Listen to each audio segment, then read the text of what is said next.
दोस्तों, छावा कोई मूवी नहीं बल्कि एक इमोशन है। खासकर इस मूवी के क्लाइमेक्स जो आपको रुला कर रख देगी। जब छत्रपति संभाजी महाराज को लोहे की बेड़ियों से बांधकर औरंगजेब के पास पेश किया गया, तब उनके ऊपर जो अत्यंत कठोर और वेदना से भरा अत्याचार हुआ, उसे देखकर आपके रोंगटे खड़े हो जाएंगे। यह सीन सिर्फ डर ही नहीं बल्कि एक गहरी भावनाओं भरी अनुभूति भी कराएगा। तो दोस्तों, आज के इस वीडियो में मैं आपको छावा मूवी के इस क्लाइमेक्स की मेकिंग और बिहाइंड द सीन्स की एक झलक दिखाने जा रहे हैं, जो आपको जरूर देखनी चाहिए। जब औरंगजेब ने संभाजी महाराज को पकड़ा, तब उनके साथ जो अत्याचार किया गया, वह सोचकर ही हमारे रोंगटे खड़े हो जाते हैं। उनके नाखून एक एक करके उखाड़ दिए गए, जुबान काट दी गई और पूरे शरीर की त्वचा निकाल दी गई। और यह सब सिर्फ उनके चेहरे पर डर दिखाने के लिए ऐसे दर्दनाक विजुअल को मूवी में दिखाई गई। मूवी में दिखाना कोई आसान काम नहीं होता, इसलिए मेकर्स ने इसको रियलिस्टिक बनाने के लिए प्रोस्थेटिक मेकअप और वीएफएक्स का यूज किया। आपने देखा होगा कि मूवी में विकी कौशल खून से लथपथ दिखाई देते हैं। यह सब प्रोस्थेटिक मेकअप का कमाल है। आर्टिस्ट ने हर एक डिटेल पर ध्यान दिया ताकि सीन एकदम असली लगे। आप स्क्रीन पर देख सकते हैं कि कैसे उनके हाथ पर खून का इफेक्ट दिखाने के लिए स्पेशल मेकअप किया गया ताकि सीन एकदम असली लगे। नाखून उखाड़ने वाले सीन के लिए विकी कौशल की असली अंगुलियों पर नकली नाखून लगाए गए थे। जब उसे उखाड़ा है तो ऐसा लगता है जैसे असली में उनके नाखून निकाल रहे हो।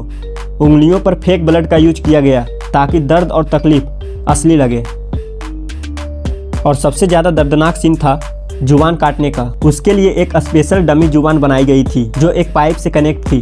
जब सीन शूट किया गया था, तब उस डमी जुबान को खींचने पर एक हिडन पाइप से ब्लड स्प्रे किया गया जो एकदम नेचुरल लगा। आपने देखा होगा कि जब जुबान काटी जाती है, तब विकी कौशल के मुंह से खून का फुहारा निकलता है। यह सब एक्सटर्नल ब्लड सप्लाई सिस्टम की वजह से पॉसिबल हो पाया। इस वजह से यह सीन इतना रियलिस्टिक लगा कि देखने वालों का हृदय कांप गई।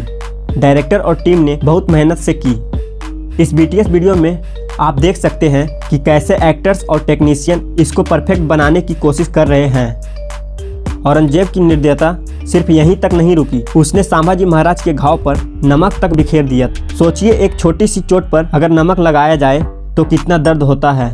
फिर इमेजिन कीजिए पूरे छिले हुए शरीर पर नमक लगाने का क्या अनुभव होगा। इस बीटीएस क्लिप में दिखाया गया है कि कैसे मेकर्स ने एक्चुअल में विकी कौशल के बॉडी पर नमक डाला ताकि उनका दुख और तकलीफ स्क्रीन पर रियल लगे। यह सब छोटी छोटी चीजें ही सीन को इतना इम्पैक्टफुल बना देती है और इसी वजह से ऑडियंस को यह सब इतना ओरिजिनल और इमोशनल फील कराता है। आप यहाँ बीटीएस रील में विकी कौशल को छावा मूवी के क्लाइमेक्स सीन्स की शूटिंग के बारे में बताया। इस सीन को बनाने में कितनी मेहनत, तैयारी और डिटेलिंग लगी। यह क्लाइमेक्स एक इंटेंस और एक्शन पैक सीक्वेंस है जिसमें छत्रपति संभाजी महाराज आज अकेले पूरा सेना के खिलाफ लड़ते हैं। यह इमोशनल और पावरफुल सीन है जिसमें उनका वीर योद्धा रूप दिखाया गया है।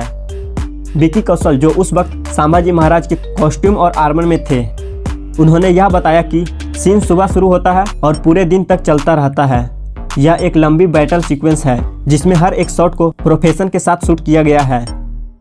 इस क्लाइमेक्स में जोरावर खान और उनकी सेना के साथ एक एपिक वार सीन शूट किया गया था जिसमें विकी कौशल ने हैवी एक्शन, तलवारबाजी और हैंड टू हैंड कमबैक किया। ये सब रियलिस्टिक और हिस्टोरिकल ऑथेंटिसिटी को मेंटेन करते हुए शूट किया गया। छावा मूवी में अक्षय खन्ना का औरंगजेब का रोल देखने लायक है। उनका परफॉर्मेंस काफ़ी रियलिस्टिक लगता है। मूवी का मेन फोकस छत्रपति संभाजी महाराज की बहादुरी पर है, लेकिन अक्षय खन्ना सुनिश्चित करते हैं कि औरंगजेब सिर्फ एक नॉर्मल विलन ना लगे। उनका कैरेक्टर एक सीधा साधा नहीं, बल्कि उन्होंने सोची समझी क्रूरता को बहुत तेज लेकिन शांति तरीके से दिखाया है। अक्षय के डायलॉग बहुत कम है, लेकिन उनका साइलेंस ही एक पावरफुल एक्सप्रेशन है। मतलब बिना बोले भी उनकी प्रेजेंस इतनी स्ट्रॉन्ग है कि हर सीन और भी जबरदस्त लगता है। जब आप थिएटर से बाहर आते हो तो शायद छावा के कुछ नॉर्मल डायलॉग याद ना हो, लेकिन फिर भी आप राइटर का शुक्रिया जरूर अदा करेंगे कि उन्होंने अक्षय खन्ना को शब्दों से ज़्यादा उनके चेहरे और एक्सप्रेशन से अभिनय करने दिया। उनकी नज़र का अंदाजा, बॉडी लैंग्वेज और एक्सप्रेशन इतने दमदार हैं कि सिर्फ उन्हें देखकर आप औरंगजेब की चाल, समझदारी और बेरहमी को फील कर सकते हैं। वैसे दोस्तों, आपने यह मूवी देखी तो आपको कैसी लगी कमेंट में ज़रूर बताएं। दोस्तों, अगर वीडियो थोड़ी सी भी अच्छी लगी तो चैनल को ज़रूर सब्सक्राइब करें। तो मिलते हैं एक और मूवी के बिहाइंड द सीन्स के साथ।